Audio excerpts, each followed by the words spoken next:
ডাকাতের গুলিতে নিহত হয়েছে এক তরুণ ফুটবলার। ম্যাচ শেষে টিম বাসে ফেরার পথে ডাকাত দলের সশস্ত্র আক্রমণ ও গুলিবর্ষণের ফলে এক ফুটবলারের মৃত্যু হয়।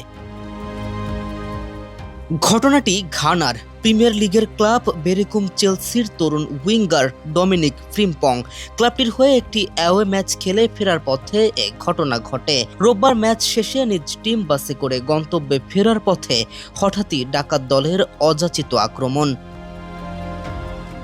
বাস চালক তৎক্ষণাৎ কিছু বুঝে উঠতে না পেরে বাস পেছানোর চেষ্টা চালালেও লাভ হয়নি তেমন। এলোপাথারি গুলিতে মৃত্যুবরণ করে নিতে হয় ডমিনিক ফ্রিম্পংকে। ঘানা ফুটবল অ্যাসোসিয়েশন এই ঘটনার গভীর শোক প্রকাশ করে জানায়, ফ্রিম্পং ছিলেন সম্ভাবনাময় এক প্রতিভা।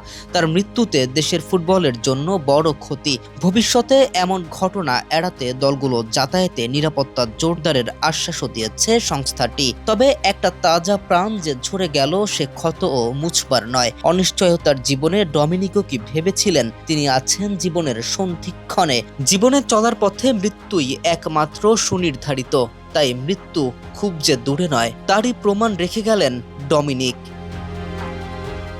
কেএম রাফিন, নিউজ 24।